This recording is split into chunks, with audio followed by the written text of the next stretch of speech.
दोस्तों, आज हम क्लास 12 फिजिक्स के अंतर्गत चैप्टर 3 देखने वाले हैं इस वीडियो में। और चैप्टर 3 आपका है वैद्युत विभव यानी इलेक्ट्रिक पोटेंशियल। खास बात यह है कि पूरा चैप्टर हम एक ही वीडियो में कवर करेंगे। तो यदि आप चैनल पर पहली बार जुड़ रहे हों और चाहते हैं कि इसी तरह महत्वपूर्ण वीडियो आगे भी आपको मिलते रहें तो चैनल को सब्सक्राइब अवश्य कर लीजिएगा। तो आइए शुरू करते हैं। तो सबसे पहले हम देखेंगे कि वैद्युत विभव क्या होता है, जिसको हम इलेक्ट्रिक पोटेंशियल कहते हैं। इसकी परिभाषा है अनंत पर रखे किसी धन परीक्षण आवेश को वैद्युत क्षेत्र के भीतर। अब बात कर लेते हैं धन परीक्षण आवेश क्या होता है। तो देखिए, आप जानते हैं चैप्टर 1 में आपने पढ़ाई है कि आवेश को हम Q से रिप्रेजेंट करते हैं, लेकिन धन परीक्षण आवेश क्या होता है उसको जान लेते हैं। मैंने बताया भी है पहले चैप्टर के वीडियो में। धन परीक्षण आवेश को हम +Q0 से लिखते हैं। ये एक काल्पनिक आवेश होता है और इसका कोई अपना वैद्युत क्षेत्र नहीं होता, और किसी वैद्युत क्षेत्र में इसको अगर हम रख दें तो उस वैद्युत क्षेत्र के मान में कोई परिवर्तन नहीं होता है। तो पहले आपको ये जान लेना चाहिए। तो आपको बता दें कि अनंत पर रखे किसी धन परीक्षण आवेश को वैद्युत क्षेत्र के भीतर किसी बिंदु तक लाने में किया गया कार्य तथा उस परीक्षण आवेश के मान के अनुपात को उस बिंदु पर वैद्युत विभव कहते हैं। ये इसकी परिभाषा है। कहने का मतलब ये है कि यदि धन परीक्षण आवेश +Q0 को अनंत से वैद्युत क्षेत्र के किसी बिंदु तक लाने में, भाई जब लाएंगे तो विस्थापन होगा और विस्थापन होगा तो कार्य होगा। तो आपने देखा कि यदि धन परीक्षण आवेश +Q0 को अनंत से वैद्युत क्षेत्र के भीतर किसी बिंदु तक लाने में W कार्य करना पड़ता है, तब वैद्युत क्षेत्र के उस बिंदु पर जो वैद्युत विभव होगा वो होगा V = W/Q0। यानी विभव को हम V से लिखेंगे तो जो विभव का मान होगा वो किए गए कार्य और परीक्षण आवेश Q0 के अनुपात के बराबर होगा। अब बात कर लेते हैं वैद्युत विभव के मात्रक और विमा की। तो आपको बता दें कि वैद्युत विभव का जो SI मात्रक है यानी अंतर्राष्ट्रीय मात्रक, ये जूल प्रति कूलम अथवा वोल्ट है। और इसकी विमा की बात की जाए तो यह है ml²T⁻³ A⁻⁻1। याद रखेंगे। और वैद्युत विभव की दूसरी परिभाषा है अनंत पर रखे एकांक धन परीक्षण आवेश को वैद्युत क्षेत्र के भीतर किसी बिंदु तक लाने में जितना कार्य करना पड़ता है वह उस बिंदु पर वैद्युत विभव कहलाता है। तो याद रखेंगे। और जैसा कि मैंने बताया कि वैद्युत विभव की परिभाषा वोल्ट है, देख सकते हैं अभी बताया भी गया। तो अब वोल्ट की परिभाषा क्या है? तो वोल्ट की परिभाषा है यदि एकांक धन परीक्षण आवेश को अनंत से वैद्युत क्षेत्र के किसी बिंदु तक लाने में 1 जूल कार्य करना पड़े तो उस बिंदु का जो विभव होगा वो 1 वोल्ट होगा, यानी विभव 1 वोल्ट कहलाएगा। तो याद रखेंगे इसको। अगली हेडिंग है विभवांतर, जिसको कहते हैं पोटेंशियल डिफरेंस। इसकी परिभाषा क्या है? तो आपको बता दें कि वैद्युत क्षेत्र में किसी धन परीक्षण आवेश को एक बिंदु से दूसरे बिंदु तक ले जाने में किए गए कार्य तथा उस परीक्षण आवेश के मान के अनुपात को उन बिंदुओं के बीच विभवांतर कहते हैं। यानी इसकी परिभाषा लगभग वैद्युत विभव से मिलती जुलती है। वैद्युत विभव में बताया गया कि अनंत पर रखे किसी धन परीक्षण आवेश +Q0 को वैद्युत क्षेत्र के भीतर किसी बिंदु तक लाने में किए गए कार्य तथा उस परीक्षण आवेश के मान के अनुपात को उस बिंदु पर वैद्युत विभव कहते हैं। लेकिन विभवांतर की परिभाषा में अगर हम आएंगे तो विभवांतर की परिभाषा है वैद्युत क्षेत्र। दोबारा देख लेते हैं। वैद्युत क्षेत्र में किसी धन परीक्षण आवेश को एक बिंदु से दूसरे बिंदु तक ले जाने में किए गए कार्य तथा उस परीक्षण आवेश के मान के अनुपात को उन बिंदुओं के बीच विभवांतर कहते हैं। अब दोनों में अंतर क्या है? तो आपको बता दें कि जो वैद्युत विभव है वो किसी एक बिंदु पर निकाला जाता है और विभवांतर 2 बिंदुओं के बीच निकाला जाता है, और ये 2 बिंदु वैद्युत क्षेत्र के भीतर स्थित होते हैं। तो उम्मीद करते हैं समझ गए होंगे। और आगे बढ़ने से पहले आपसे एक बार फिर कहेंगे कि यदि वीडियो आपको अच्छा लग रहा है और आगे भी चाहते हैं कि महत्वपूर्ण जो वीडियो हैं अन्य चैप्टर्स के वो आपको मिलते रहें अच्छी तैयारी के लिए, तो चैनल को सब्सक्राइब कर लीजिए और वीडियो को ज़्यादा से ज़्यादा हर उस ग्रुप में शेयर कर दीजिए जिसमें आप जुड़े हुए हैं। तो उम्मीद करते हैं विभवांतर की परिभाषा आपको समझ में आई होगी। उसी क्रम में आगे देखते हैं कि यदि धन परीक्षण आवेश Q0 को बिंदु B से बिंदु A तक ले जाने में, अभी मैंने आपको बताया कि विभवांतर 2 बिंदुओं के बीच निकाला जाता है। तो उसी क्रम में आपको बताया कि यदि धन परीक्षण आवेश को यानी Q0 को बिंदु B से A तक ले जाने में किए गए कार्य W की बात करें तो किया गया कार्य यदि W हो तो बिंदुओं A और B के बीच जो विभवांतर होगा उसको हम VA - VB से लिखेंगे। संक्षेप में जान लीजिए, जो विभव में अंतर होता है उसको विभवांतर कहते हैं। तो यहाँ 2 बिंदु हैं A और B, आप देख सकते हैं A और B, और दोनों पर विभव हैं क्रमशः बिंदु ए पर विभव है VA और बिंदु बी पर विभव है VB। तो विभव में अंतर की बात करें तो ये होगा VA माइनस VB, जिसको हम विभवांतर कहेंगे दो बिंदुओं के बीच, और इसका भी मान होगा W/Q0, जो विभव का फार्मूला था। तो उम्मीद करते हैं समझ में आ गया होगा। तो दो बिंदु अगर A और B हैं और परीक्षण आवेश को B से A तक ले जाएं तो यहाँ विभवांतर होगा VA माइनस VB, लेकिन अगर परीक्षण आवेश Q0 को हम A से B तक ले जाते तब इनके बीच विभवांतर होता VB माइनस VA। याद रखेंगे बराबर W/Q0, W/Q0। तो उम्मीद करते हैं समझ में आया होगा। अब बात कर लेते हैं विभवांतर के मात्रक और विमा की भी। तो आपने देखा कि जो विभव का फार्मूला है वही विभवांतर का फार्मूला है, तो मात्रक और विमा जो विभव के होंगे वही विभवांतर के भी होंगे। तो यहाँ देख सकते हैं विभवांतर का भी मात्रक जूल प्रति कूलम अथवा बोल्ट है, और विमा की बात किया जाए तो mL² T⁻³ A⁻⁻1 है। अगली हेडिंग की बात करें तो अगली हेडिंग है इलेक्ट्रॉन वोल्ट। बहुत ही इंपॉर्टेंट हेडिंग है, पूछी जाती है, और जिसको हम EV से रिप्रेजेंट करते हैं। EV यानी इलेक्ट्रॉन वोल्ट, याद रखेंगे। तो इसकी परिभाषा क्या है और ये इलेक्ट्रॉन वोल्ट होता क्या है उसको जान लेते हैं। तो सबसे पहले आपको बता दें कि इलेक्ट्रॉन वोल्ट कार्य अथवा ऊर्जा का एक बहुत छोटा मात्रक है, और जिसका प्रयोग परमाणु जो भौतिकी है यानी एटॉमिक फिजिक्स, इसमें किया जाता है। अब बात कर लेते हैं इलेक्ट्रॉन वोल्ट की परिभाषा की। तो आपको बता दें कि एक इलेक्ट्रॉन वोल्ट वह कार्य है जो कि किसी इलेक्ट्रॉन को एक बिंदु से दूसरे बिंदु तक ले जाने में किया जाता है।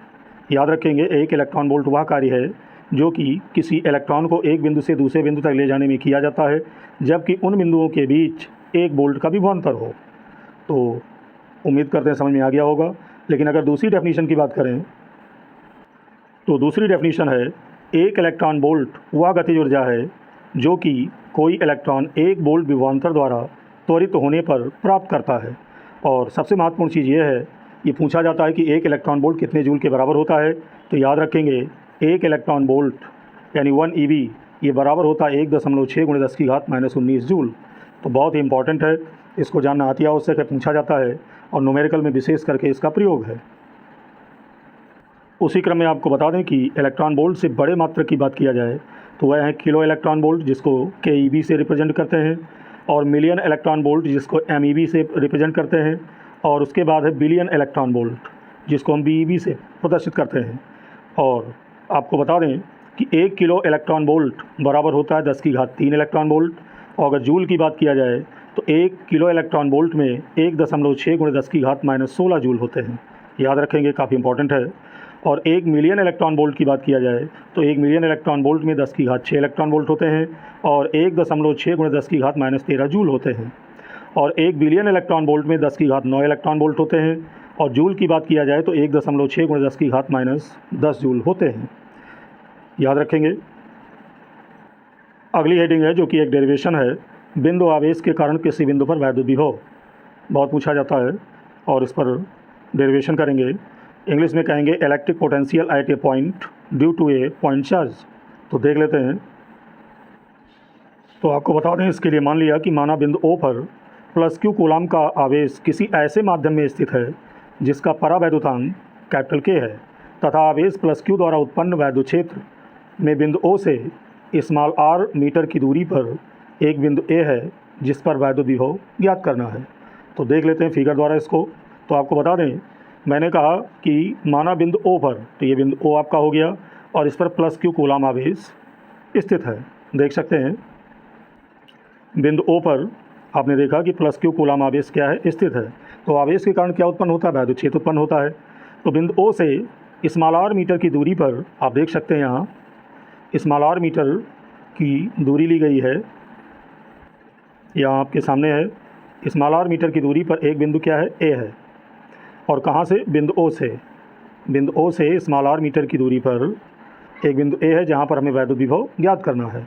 और उसी तरह हमने मान लिया बिंदु O से, आप देख सकते हैं बिंदु O से x दूरी पर, यहाँ पर आप देख सकते हैं एक बिंदु B है जहाँ पर धन परीक्षण आवेश Q0 रखा गया है। क्या रखा गया, Q0 रखा गया है। तो एक बार फिर से रिपीट कर दूँ कि माना बिंदु O पर +Q आवेश किसी ऐसे माध्यम में रखा है जिसका परावैद्युतांक कितना K है, और बिंदु O से r मीटर की दूरी पर एक बिंदु A है जहाँ पर हमें वैद्युत विभव ज्ञात करना है। और माना बिंदु O से x मीटर की दूरी पर एक बिंदु क्या है, B है, जहाँ पर धन परीक्षण आवेश Q0 स्थित है और इस धन परीक्षण आवेश पर लगने वाला जो बल है वो कितना है, F है। देख सकते हैं। तो यहाँ पर आपने देखा कि एक आवेश हो गया +Q और दूसरा आवेश हो गया +Q0। तो आप जानते हैं कि दोनों आवेश धनात्मक हैं और यहाँ पर कूलाम का नियम लगेगा। कूलाम ने बताया भी था कि समान आवेशों के बीच प्रतिकर्षण बल कार्य करता है। तो यहाँ पर जो है ये आप बल देख रहे हैं, आपके सामने है बल F, ये दोनों आवेशों के बीच लगने वाला प्रतिकर्षण बल है। तो यहाँ पर कूलाम के नियम से हम प्रतिकर्षण बल दोनों आवेशों के बीच निकालेंगे, देख सकते हैं। और कूलाम का नियम पहले चैप्टर में आपने पढ़ा ही है कि दो बिंदु आवेशों के बीच लगने वाला आकर्षण अथवा प्रतिकर्षण बल F बराबर होता है 1/4 pi epsilon 0 Q1 Q2 upon r², जहाँ r क्या है, दोनों आवेशों के बीच की दूरी है।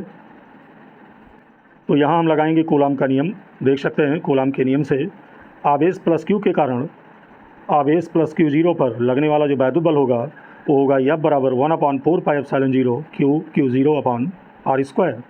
आप देख सकते हैं, इसको मान लेंगे समीकरण कितना, 1। अब आगे देख लेते हैं। तो आपको बता दें कि आपने बिंदु B पर धन परीक्षण आवेश रखा था और कूलाम का नियम लगाया। अब इस धन परीक्षण आवेश को हम बिंदु B से उठाकर कहाँ ले आएँ, C तक। तो विस्थापन होगा, यानी एक छोटा सा विस्थापन होगा। ये विस्थापन कितना हो, dx हो। तो विस्थापन चाहे छोटा हो चाहे बड़ा हो, हम आवेश को B से उठाकर C पर ला रहे हैं तो विस्थापन dx होगा और जहाँ विस्थापन होगा वहीं कार्य होगा। तो हम कार्य निकालेंगे।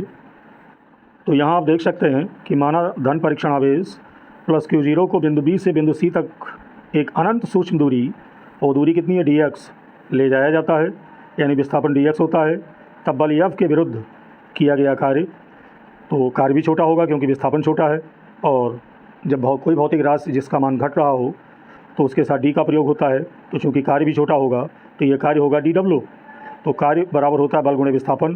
तो बल हो गया आपका F, और विस्थापन चूँकि बल के विरुद्ध हो रहा है, बल की दिशा के विरुद्ध, तो ये माइनस में लिया जाएगा, यानी -dx होगा। तो ये बल गुणे विस्थापन जब हम लिखेंगे तो F गुणे लिखेंगे -dx। तो यहाँ आप देख सकते हैं। तो किए गए कार्य की बात करें तो dw बराबर F गुणे -dx होगा। और F की वैल्यू ऊपर से उठाकर रख देंगे, जो कि आपने देखा कि F की वैल्यू कितना निकाला गया था। F की वैल्यू निकाला गया था 1/4 पाई एप्सिलॉन 0 के Q0 अपॉन r²। तो F की वैल्यू यहाँ उठाकर रख देंगे तो आपका ये मान आएगा, राइट। अब -1/4 पाई एप्सिलॉन 0 के अलग कर लेंगे तो Q0 अपॉन हो जाएगा r² और dx, देख सकते हैं। अब यहाँ एक कंडीशन लग जाती है कि यदि धन परीक्षण आवेश Q0 जो +Q0 था, इसको अनंत से बिंदु A तक लाने में किया गया कार्य अगर हम निकालें। अभी तक आपने क्या देखा कि जो धन परीक्षण आवेश था +Q0, इसको आप बिंदु B से कहाँ लाए थे, बिंदु C पर लाए थे। तो छोटा सा विस्थापन हुआ और आपने छोटा सा कार्य निकाल लिया। अब यहाँ पर यह कहा गया है कि अगर ये धन परीक्षण आवेश सीधे अनंत पर हो और अनंत से हम उठाकर कहाँ लाएं, बिंदु A पर, जहाँ हमें वैद्युत विभव निकालना है, कब जो कार्य होगा वो संपूर्ण कार्य होगा, बड़ा कार्य होगा, और उसको निकालेंगे।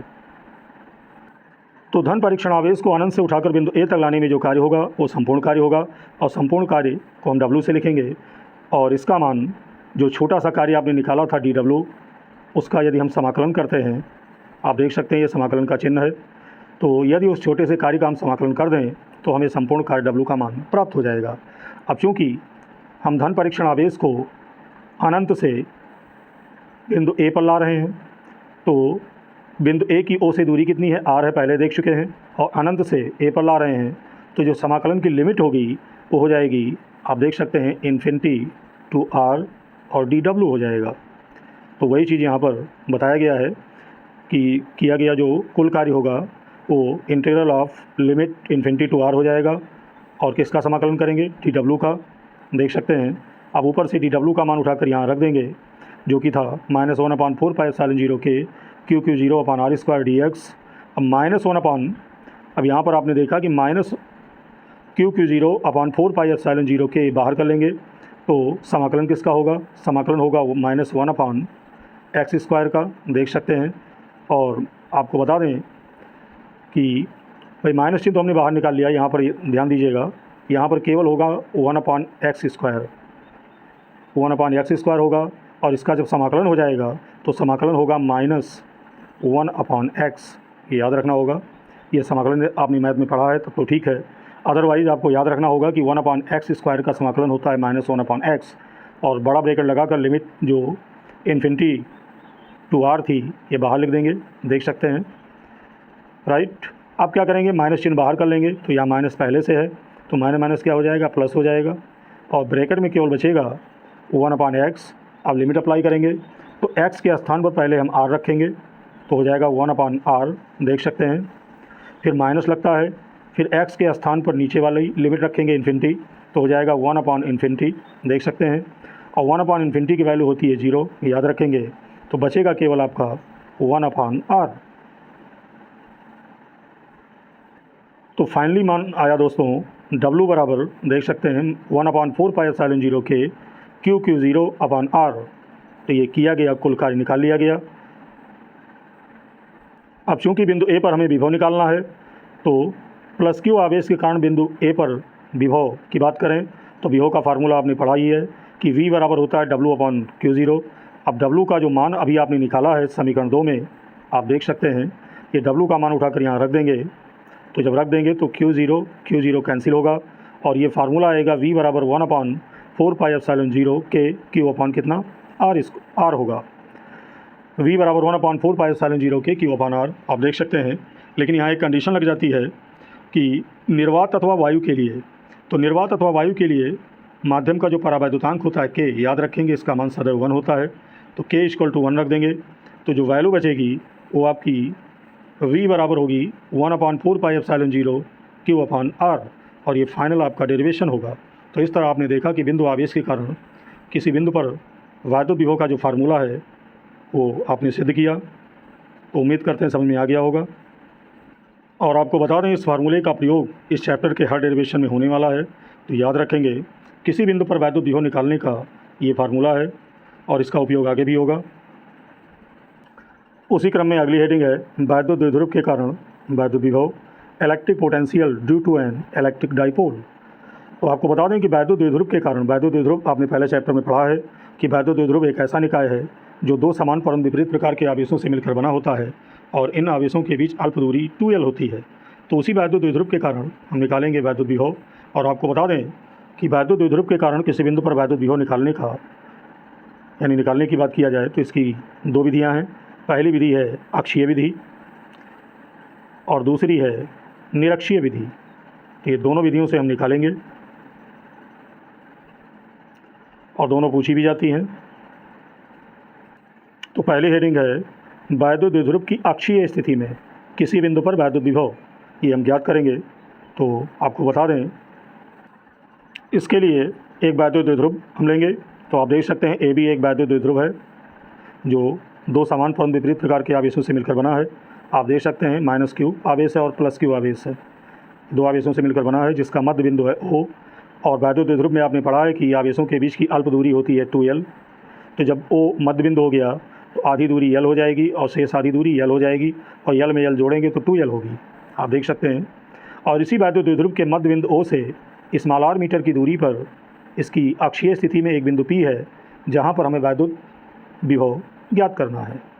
अब अक्षीय स्थिति की बात करें तो अक्षीय स्थिति की बात की जाए तो अक्षीय स्थिति में कोई बिंदु वहाँ होगा जब वैद्युत द्विध्रुव की सीध में, आप देख सकते हैं, इसको रखा जाए। तो ये बिंदु P इसकी सीध में रखा गया है, तो ये अक्षीय स्थिति में होगा। तो अक्षीय स्थिति में बिंदु P पर हमें वैद्युत विभव ज्ञात करना है, और किसके कारण ज्ञात करना है, वैद्युत द्विध्रुव AB के कारण। तो आप देख सकते हैं कि ये दो आवेशों से मिलकर बना है, +Q आवेश और -Q आवेश। तो सबसे पहले हम क्या करेंगे, इन दोनों आवेशों के कारण बिंदु P पर हम क्या निकाल लेंगे, वैद्युत विभव निकाल लेंगे। चूँकि आवेश दो हैं तो ये विभव होंगे V1 और V2, यानी V1 V2 दो विभव होंगे, आप देख सकते हैं। +Q आवेश के कारण बिंदु P पर जो विभव होगा वो V1 मान लेते हैं, और -Q आवेश के कारण बिंदु P पर जो विभव होगा उसको V2 मान लेते हैं, याद रखेंगे। लेकिन उससे पहले हम समझ लेते हैं कि दोनों आवेशों से बिंदु P की दूरी क्या होगी। तो आप देख सकते हैं यहाँ से यहाँ तक की दूरी r है, तो +Q आवेश से बिंदु P तक की दूरी की बात किया जाए तो वो दूरी होगी r - L। देख सकते हैं कितनी दूरी होगी, r - L, क्योंकि यहाँ से यहाँ तक की दूरी हमें लेनी है। तो पूरी दूरी r है, r में से जब l घटाएंगे तब ये दूरी मिलेगी। लेकिन अगर माइनस q आवेश से बिंदु P तक की दूरी लेनी है तो r दूरी में हमें l दूरी जोड़नी होगी, यानी ये दूरी होगी r प्लस l। आप समझ सकते हैं। तो यहाँ आप देख सकते हैं कि माना एक वैद्युत द्विध्रुव AB किसी ऐसे माध्यम में रखा है जिसका परावैद्युतांक k है तथा वैद्युत द्विध्रुव के मध्य बिंदु O से स्मॉल r मीटर की दूरी पर इसकी अक्षीय स्थिति में एक बिंदु P है जिस पर वैद्युत विभव ज्ञात करना है, जो कि पहले बताया गया, तथा बिंदु P की आवेश प्लस Q से दूरी आपको बताया, ये दूरी कितनी थी, r माइनस l थी, r माइनस l, तथा आवेश माइनस Q से दूरी कितनी थी, r प्लस l है। और अब हम क्या करेंगे, दोनों आवेशों से, यानी दोनों आवेशों के कारण बिंदु P पर हम क्या निकालेंगे, विभव निकालेंगे। तो सबसे पहले प्लस Q आवेश के कारण बिंदु P पर हम वैद्युत विभव निकालते हैं। तो ये वैद्युत विभव होगा V1, जैसा कि मैंने पहले बताया। तो V1 बराबर होगा 1/4 पाई एप्सिलॉन 0 के Q अपान R। R की जगह दूरी ली जाएगी आवेश से बिंदु P की, तो ये दूरी होगी R माइनस L, और समीकरण 1 मान लेंगे। और उसी तरह माइनस Q आवेश के कारण बिंदु P पर भी वैद्युत विभव निकालेंगे, तो इस विभव को मान लेते हैं V2। तो V2 बराबर हो जाएगा 1/4 पाई एप्सिलॉन 0 के माइनस Q अपान R प्लस L। यहाँ पर याद रखना होगा, वैद्युत विभव निकालते समय आवेश का चिन्ह सहित मान लिया जाता है। तो चूंकि माइनस Q आवेश के कारण आप विभव निकाल रहे हो बिंदु P पर, तो माइनस Q आवेश यहाँ रखा जाएगा, राइट। अब माइनस पहले ले आएंगे तो V2 बराबर हो जाएगा माइनस 1/4 पाई एप्सिलॉन 0 के Q अपान R प्लस L, और इसको मान लेंगे समीकरण 2।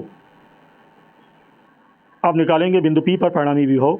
तो परिणामी विभव अगर बिंदु P पर V है तो इसका मान, जो निकाले गए विभव हैं V1 और V2, इनके योगफल के बराबर होगा, दोनों को जोड़ देंगे तो बिंदु P पर जो परिणामी विभव है B, इसका मान प्राप्त हो जाएगा। तो यहाँ हम दोनों मान रखकर जोड़ेंगे, यानी V बराबर हो जाएगा, ये V1 का मान हो गया, ये V2 का मान हो गया, दोनों रखकर जोड़ेंगे। और इसमें से Q अपान 4 पाई एप्सिलॉन 0 के कॉमन है, अंदर बचेगा 1/R minus L minus 1/R plus L, देख सकते हैं। और क्रॉस मल्टीप्लाई करा देंगे, तिरछा गुणा, तो ये मान आएगा। और ब्रैकेट ऊपर ओपन करेंगे तो R प्लस L और माइनस R प्लस L हो जाएगा, जिसमें माइनस R प्लस R आपका कैंसिल होगा और L और L जुड़ जाएगा। तो L और L जोड़ेंगे तो हो जाएगा 2L, यानी V बराबर आएगा Q अपान 4 पाई एप्सिलॉन 0 के 2L अपान R square minus L square. आप देख सकते हैं। अब यहाँ एक कंडीशन लग जाती है कि यदि L का मान R की अपेक्षा बहुत कम हो तो L स्क्वायर का मान R स्क्वायर की तुलना में नगण्य माना जा सकता है। और वैसे भी फिगर में आपने देखा कि L दूरी बहुत ही छोटी दूरी है R की तुलना में, तो L स्क्वायर जो दूरी होगी उसको R स्क्वायर की तुलना में हम नगण्य मान सकते हैं। यानी गणना से यहाँ से हटा देंगे, किसको हटा देंगे, L स्क्वायर को। तो ये मान आपका प्राप्त होगा V बराबर 1/4 पाई एप्सिलॉन 0 के और 2QL अपान R स्क्वायर, यानी 2L जो यहाँ पर मान था उसके साथ Q ले लेते हैं तो 2QL अपान R स्क्वायर हो जाएगा। और जैसा कि आप जानते हैं कि P बराबर होता है 2QL, और P को कहते हैं वैद्युत द्विध्रुव आघूर्ण, यानी 2QL के स्थान पर हम P ले सकते हैं।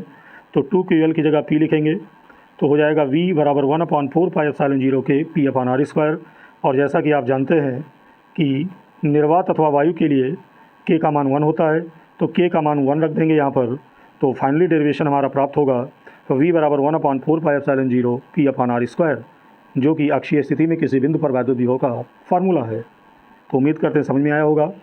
दोस्तों, वीडियो कैसा लग रहा है कमेंट करके हमें अवश्य बताइएगा, और किन किन चैप्टर्स पर आपको वीडियो चाहिए ये भी हमें अवश्य बताइएगा। उसी क्रम में अगली हेडिंग है वैद्युत द्विध्रुव की निरक्षीय स्थिति में किसी बिंदु पर वैद्युत विभव। अभी आपने अक्षीय स्थिति में किया, अब करने जा रहे हैं निरक्षीय स्थिति में किसी बिंदु पर वैद्युत विभव का सूत्र निकालने। तो देख लेते हैं। तो यहाँ आप देख सकते हैं कि वैद्युत द्विध्रुव AB है, जैसे अक्षीय स्थिति में आपने देखा, जिसका मध्य बिंदु क्या है, O है, और दो आवेशों से मिलकर बना होता है, माइनस Q आवेश और प्लस Q आवेश। और इन आवेशों के बीच की दूरी जो अल्प दूरी होती है वो 2L होती है। तो जब मध्य बिंदु O है आपका, तो आधी दूरी L होगी और शेष आधी दूरी L हो जाएगी। और निरक्षीय स्थिति की बात करें तो निरक्षीय स्थिति तब बनेगी जब इस वैद्युत द्विध्रुव की सीध में बिंदु P को न लेकर इसकी निरक्षीय स्थिति की बात करें तो निरक्षीय स्थिति इसकी सीध में ना होकर वो ऊपर भी हो सकती है, नीचे भी हो सकती है। तो उसी क्रम में आप यहाँ देख सकते हैं कि वैद्युत द्विध्रुव आपका AB हो गया, और जिसका मध्य बिंदु क्या है, O है। तो इसके मध्य बिंदु O से इसकी लंबार्धक रेखा पर निरक्षीय स्थिति में यहाँ बिंदु P लिया गया है, आप देख सकते हैं। और इसी बिंदु P पर हमें वैद्युत विभव की गणना करनी है, जो कि निरक्षीय स्थिति में है। तो उसी तरह हम यहाँ भी निकालेंगे। सबसे पहले क्या करेंगे, प्लस क्यू आवेश के कारण बिंदु P पर विभव निकालेंगे, ये V1 होगा। और प्लस क्यू आवेश से बिंदु P तक की दूरी क्या होगी, ये दूरी होगी BP। कितनी दूरी होगी, BP दूरी होगी। आप देख सकते हैं क्योंकि प्लस क्यू आवेश बिंदु B पर रखा है और हमें निकालना कहाँ है, P पर निकालना है, तो प्लस क्यू आवेश से P तक की दूरी होगी BP। और माइनस क्यू आवेश की बात करें तो माइनस क्यू आवेश से बिंदु P तक की दूरी AP होगी, तो याद रखेंगे। तो उसी क्रम में हम देख सकते हैं कि प्लस क्यू आवेश के कारण बिंदु P पर वैद्युत विभव निकालें तो विभव होगा ये V1, और V1 बराबर 1/4 पाई एप्सिलॉन 0 के Q/R होता है। R दूरी होती है, तो दूरी की बात मैंने की, अभी आपको बताया कि प्लस क्यू आवेश से बिंदु P तक की दूरी कितनी थी, BP थी, तो R की जगह BP रखेंगे। और माइनस क्यू आवेश के कारण बिंदु P पर विभव निकालेंगे, ये विभव होगा V2, और V2 बराबर हो जाएगा 1/4 पाई एप्सिलॉन 0 के -Q/AP। देख सकते हैं। अब बिंदु P पर परिणामी विभव निकालेंगे, तो यदि परिणामी विभव V है तो V का मान V1 और V2 के योगफल के बराबर होगा। तो यहाँ रख देंगे V1 का मान और फिर V2 की जगह V2 का मान, देख सकते हैं। लेकिन यहाँ आप चित्र में देख सकते हैं कि जो AP दूरी है, यानी AP दूरी जो आपकी है, ये BP दूरी के क्या है, बराबर है। तो यदि हम AP दूरी को BP के बराबर कर दें, यानी AP बराबर BP हो जाए, तो आप देख सकते हैं यानी जो AP दूरी है उसकी जगह हम BP लिख सकते हैं। तो यहाँ पर लिख देंगे तो दोनों वैल्यू आपकी बराबर हो जाएगी, देख सकते हैं, बाकी कोई अंतर नहीं है। तो प्लस 1/4 पाई एप्सिलॉन 0 के Q/BP हो जाएगा और माइनस 1/4 पाई एप्सिलॉन 0 के Q/BP हो जाएगा। तो वही वैल्यू प्लस में है, वही वैल्यू माइनस में है, तो माइनस प्लस वैल्यू कट जाएगी और निरक्षीय स्थिति में जो विभव होगा उसका मान शून्य आएगा, देख सकते हैं। अतः स्पष्ट है कि वैद्युत द्विध्रुव के निरक्षीय स्थिति में वैद्युत द्विध्रुव का जो विभव होगा वो शून्य होगा, यानी निरक्षीय स्थिति में किसी भी बिंदु पर वैद्युत विभव शून्य होगा, परंतु वैद्युत क्षेत्र की तीव्रता शून्य नहीं होती है, याद रखेंगे। अगली हेडिंग है स्थिर वैद्युत स्थितिज ऊर्जा, जिसको इलेक्ट्रोस्टैटिक पोटेंशियल एनर्जी कहते हैं। तो ये क्या होती है, काफ़ी इंपॉर्टेंट परिभाषा है और देख लेते हैं। तो आपको बता दें, जैसा कि आप जानते हैं कि दो वैद्युत आवेश एक दूसरे को आकर्षित अथवा प्रतिकर्षित करते हैं, यानी समान आवेश होंगे तो प्रतिकर्षित करेंगे और विपरीत आवेश होंगे तो आकर्षित करेंगे। कूलाम के नियम में आप पढ़ चुके हैं।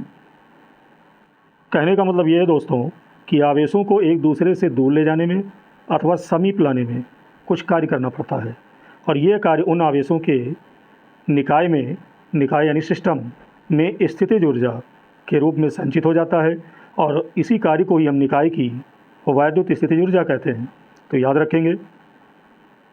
दूसरे शब्दों में हम कह सकते हैं कि आवेशों को किसी निकाय की, यानी आवेशों से बना अगर कोई निकाय है तो उसकी स्थिर वैद्युत स्थितिज ऊर्जा उस कार्य के बराबर होती है जो उन आवेशों को अनंत से परस्पर समीप लाकर निकाय की रचना करने में किया जाता है, तो याद रखेंगे इसको।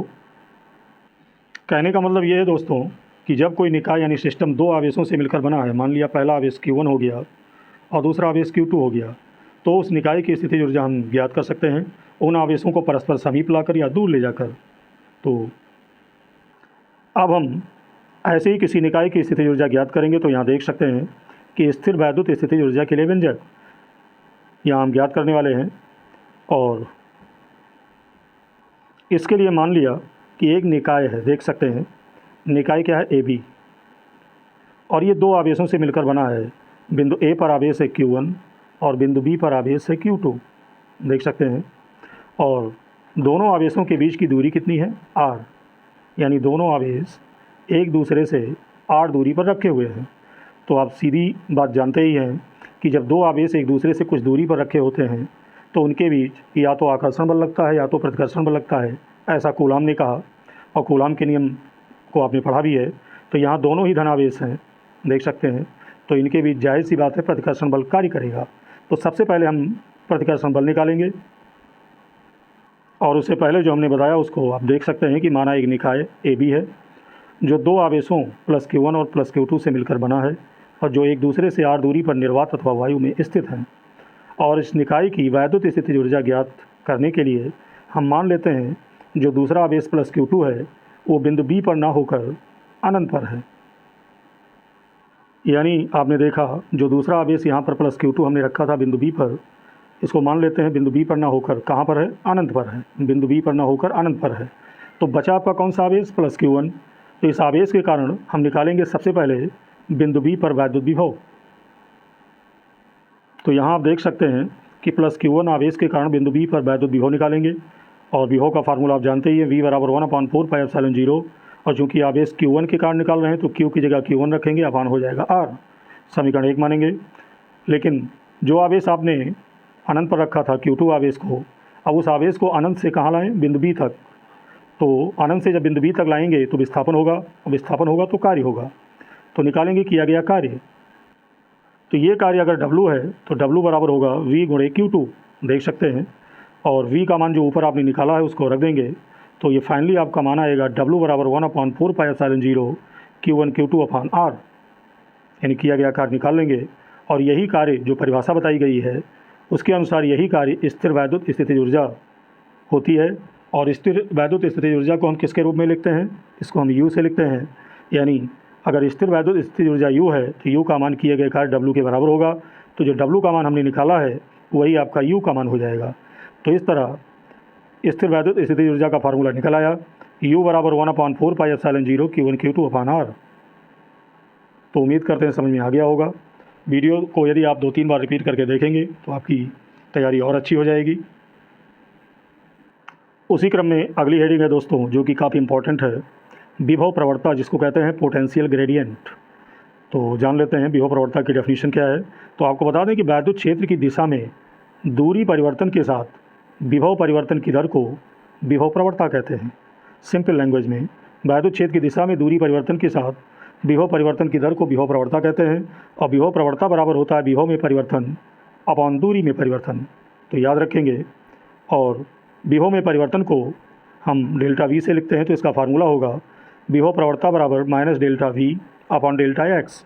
जो यहाँ माइनस चिन्ह लगा है वो ये प्रकट करता है कि दूरी बढ़ने के साथ विभव घटता है, तो ऋणात्मक चिन्ह का ये अर्थ होगा। तो याद रखेंगे विभव प्रवणता बराबर होता है minus delta we upon delta x, यानी विभव में परिवर्तन अपॉन दूरी में परिवर्तन। याद रखेंगे। अगली हेडिंग है दोस्तों, विभव प्रवणता तथा वैद्युत क्षेत्र की तीव्रता में संबंध। इंपॉर्टेंट हेडिंग है, तो समझ लेते हैं। तो चित्र द्वारा इसको अच्छी तरह समझेंगे। तो मान लिया कोई बिंदु O है जिस पर एक प्लस Q कूलम का आवेश स्थित है। तो आवेश के कारण वैद्युत क्षेत्र उत्पन्न होगा, आप जानते ही हैं। तो आवेश प्लस Q के कारण उत्पन्न वैद्युत क्षेत्र में हमने मान लिया बिंदु A है, और जो कि O से x दूरी पर है। तो एक बार फिर रिपीट कर दूं, माना बिंदु O पर प्लस Q कूलम का आवेश ये रखा हुआ है, और इस आवेश द्वारा उत्पन्न वैद्युत क्षेत्र में इससे x दूरी पर एक बिंदु A है, देख सकते हैं। और बिंदु A के समीप एक अन्य बिंदु है B, जो कि उससे अल्प दूरी पर है, और ये अल्प दूरी कितनी है, डेल्टा x है। और बिंदु B पर एक धन परीक्षण आवेश Q0 रखा है। तो आप जानते हैं कि जैसे ही बिंदु B पर धन परीक्षण आवेश हम रखेंगे तो दो आवेशों के बीच एक बल कार्य करेगा, और ये बल होगा प्रतिकर्षण बल, क्योंकि दोनों आवेशों की जो प्रकृति है वो धनात्मक है। और आप जानते हैं समान आवेशों के बीच प्रतिकर्षण बल कार्य करता है। तो दोनों आवेशों के बीच एक बल कार्य करेगा, देख सकते हैं। तो मान लेते हैं कि एक धन परीक्षण आवेश प्लस Q0 कहाँ स्थित है, बिंदु B पर स्थित है, मैंने बताया। तो इस पर एक बल कार्य करेगा, यानी इस पर लगने वाला जो वैद्युत बल है वो होगा F बराबर Q0E, समीकरण 1 मान लेंगे। और जो धन परीक्षण आवेश है मैंने बताया बिंदु B पर रखा है, कहाँ रखा है, बिंदु B पर। और बिंदु B से अगर हम A तक लाते हैं तो B और A के बीच की दूरी मैंने बताया अल्प दूरी डेल्टा x है। तो बिंदु B से A तक लाने में आवेश का विस्थापन होगा, और विस्थापन होगा तो कार्य होगा। लेकिन विस्थापन अगर छोटा है तो कार्य भी छोटा होगा। तो आपको बता दें कि आवेश प्लस Q0 को बिंदु B से बिंदु A तक लाने में बल F के विरुद्ध कार्य करना होगा, और ये किया गया कार्य बहुत छोटा होगा। मान लिया ये किया गया कार्य डेल्टा W है, कितना है, डेल्टा W। तो कार्य बराबर होता है बल गुणे विस्थापन। क्योंकि जो विस्थापन डेल्टा x है वो बल की दिशा के विरुद्ध है, तो ऋणात्मक चिन्ह के साथ लिया जाएगा, यानी माइनस डेल्टा x होगा। और F का मान आपने ऊपर निकाला ही कि F का जो मान होता है Q0E, ये आपने पहले चैप्टर में पढ़ा ही है। तो यहाँ F का मान हम रख देंगे। तो डेल्टा W बराबर आपका आएगा माइनस Q0E डेल्टा x, और Q0E डेल्टा x तो आपका होगा ही। अब अगर हम Q0 को यहाँ से डेल्टा W के नीचे ले आएँ तो हो जाएगा डेल्टा W अपॉन Q0, और यहाँ बचेगा minus E into delta x। उम्मीद करते हैं समझ में आ रहा होगा। लेकिन हम विभवांतर की परिभाषा से ये भी जानते हैं कि delta W upon Q zero ये बराबर होता है विभवांतर डेल्टा वी के, और delta W upon Q zero बराबर आपने निकाला ही है। इसको आपने क्या माना है, समीकरण 2 माना है, एक ऊपर है, और इसको क्या माना है, समीकरण 3। तो दोनों की हम करा देंगे तुलना। तो आप देख सकते हैं इसका बायां पक्ष इसका बायां पक्ष बराबर है, तो दायां पक्ष बराबर हो जाएगा दोनों का। तो आ जाएगा minus E into delta x बराबर डेल्टा वी के। तो माइनस ई बराबर होगा delta we upon delta x. तो ई बराबर आपका हो जाएगा minus delta we upon delta x. और अभी आपने पढ़ा कि minus delta we upon delta x ये क्या होता है, ये होता है विभव प्रवणता। तो आपने सिद्ध किया कि विभव प्रवणता का मान वैद्युत की तीव्रता के क्या आया, बराबर आया। और यही दोनों में संबंध का सूत्र है, ई बराबर minus delta we upon delta x. तो याद रखेंगे दोस्तों, निष्कर्ष ये निकला कि वैद्युत क्षेत्र की यानी वैद्युत क्षेत्र में किसी बिंदु पर किसी दी हुई दिशा में वैद्युत क्षेत्र की जो तीव्रता है उस दिशा में ऋणात्मक विभव प्रवणता के बराबर होती है। याद रखेंगे, इसका निष्कर्ष यही निकला। और आपको बता दें, मैंने आपको पहले बताया भी कि ऋणात्मक जो चिन्ह लगा है वो यही प्रदर्शित करता है कि वैद्युत क्षेत्र की दिशा में विभव का मान घटता है। तो ये भी याद रखेंगे। उसी क्रम में अगली हेडिंग है, काफ़ी महत्वपूर्ण ये भी है, एक समान वाय वैद्युत क्षेत्र में वैद्युत द्विध्रुव को घुमाने में किया गया कार्य। तो इम्पॉर्टेंट हेडिंग है, पूछी जाती है। तो उसके लिए मान लेते हैं कि माना एक वैद्युत द्विध्रुव जिसका वैद्युत द्विध्रुव आघूर्ण P है और एक समान वैद्युत क्षेत्र E में अपनी साम्य स्थिति से थीटा कोण घुमाते हुए यानी थीटा कोण घुमाया जाता है, उस दशा में वैद्युत द्विध्रुव पर जो प्रत्यानयन बलयुग्म का आघूर्ण लगेगा वो टाउ से लिखा जाएगा। और टाउ बराबर पहले लेशन में आपने पढ़ा है, ये होता है टाउ बराबर पी साइन थीटा। टाउ को हम कहते हैं प्रत्यानयन बलयुग्म का आघूर्ण, और जो P है इसको हम वैद्युत द्विध्रुव का आघूर्ण कहते हैं। तो टाउ बराबर पी साइन थीटा होगा। समीकरण इसको 1 मान लेंगे, देख सकते हैं। और उसके बाद यदि टाउ को हम नियत मानते हुए वैद्युत द्विध्रुव को एक अनंत सूक्ष्म कोणीय विस्थापन डी थीटा से और घुमा दें, पहले कितना घुमाया, थीटा कोण से घुमाया, अब इसके आगे डी थीटा कोण और घुमा दें तो कोणीय विस्थापन होगा, और कोणीय विस्थापन होगा तो कार्य भी होगा। कहने का मतलब ये है कि अगर ये किया गया कार्य डी डब्ल्यू हो, कार्य भी छोटा होगा क्योंकि कोणीय विस्थापन में हमने डी का इस्तेमाल किया है, यानी बहुत छोटा विस्थापन होगा तो कार्य भी छोटा होगा। तो कहने का मतलब है कि द्विध्रुव पर किया गया कार्य डी डब्ल्यू हो तो इसका मान P sine theta D theta की क्या होगा, बराबर होगा। याद रखेंगे। उसी क्रम में अब वैद्युत द्विध्रुव को क्षेत्र की दिशा से थीटा जीरो कोण से अगर हम थीटा कोण ले जाएं यानी थीटा कोण घुमाएं तो किया गया जो कार्य होगा वो संपूर्ण कार्य होगा। और संपूर्ण कार्य को हम डब्ल्यू से लिखते हैं, और डब्ल्यू का मान तभी प्राप्त होगा जब ऊपर निकाले गए छोटे से कार्य का क्या होगा, समाकलन होगा। तो इसका समाकलन करेंगे तो आप देख सकते हैं, और आपने देखा कि ये जो संपूर्ण कार्य हम निकालने जा रहे हैं वो थीटा जीरो से थीटा के बीच निकालने जा रहे हैं। तो समाकलन की लिमिट होगी थीटा जीरो से थीटा तक। तो डब्ल्यू बराबर हो जाएगा यहाँ पर integral of theta zero to theta D W, देख सकते हैं। और डी डब्ल्यू का मान ऊपर निकाल चुके हैं, P sine theta D theta है, तो पी बाहर हो जाएगा, इसमें साइन थीटा डी थीटा का समाकलन होगा। तो साइन का समाकलन दोस्तों होता है माइनस कॉस थीटा, याद रखेंगे। और माइनस बाहर कर लेंगे, तो जब माइनस बाहर कर लेंगे तो माइनस हो जाएगा पी, अंदर बचेगा कॉस थीटा। और लिमिट अप्लाई करेंगे तो थीटा की जगह पहले थीटा रखेंगे तो कॉस थीटा हो जाएगा, फिर माइनस चिन्ह लगाएंगे, देख सकते हैं। फिर थीटा की जगह हम क्या है, थीटा जीरो रखेंगे तो हो जाएगा कॉस थीटा जीरो, और किसके बराबर है, डब्ल्यू के बराबर। अब अगर हम ये माइनस चिन्ह अंदर गुणा कर दें तो ये फाइनली आपका मान आएगा डब्ल्यू बराबर पी कॉस थीटा जीरो, पहले आ जाएगा, माइनस क्या होगा, कॉस थीटा। तो किया गया संपूर्ण कार्य हम निकाल लेंगे। लेकिन अगर वैद्युत द्विध्रुव अपनी साम्य स्थिति में है तो याद रखेंगे थीटा जीरो बराबर ज़ीरो होगा। तो इस फार्मूले में हम थीटा जीरो की जगह जीरो रख देंगे तो हो जाएगा कॉस ज़ीरो, और कॉस ज़ीरो की वैल्यू होती है 1। तो किया गया कार्य जो डब्ल्यू होगा वो डब्ल्यू बराबर आएगा पी, और ब्रेकर में आएगा 1 माइनस कॉस थीटा, देख सकते हैं। तो ये फाइनल डेरिवेशन आपका निकलेगा वैद्युत द्विध्रुव को घुमाने में। तो दोस्तों ये चैप्टर आपका पूरी तरह कंप्लीट हुआ। उम्मीद करते हैं वीडियो आपको अच्छा लगा होगा। कैसा लगा कमेंट करके हमें अवश्य बताइएगा। और यदि चाहते हैं कि अन्य चैप्टर्स के भी वीडियो आपको समय से मिलते रहें तो चैनल को सब्सक्राइब कर लीजिए। और इससे पहले चैप्टर्स के वीडियो का जो प्लेलिस्ट है उसमें आप सर्च करेंगे तो वहाँ मिल जाएंगे। तो मिलते हैं एक अन्य चैप्टर को लेकर एक अगले वीडियो में। तब तक के लिए बहुत बहुत धन्यवाद।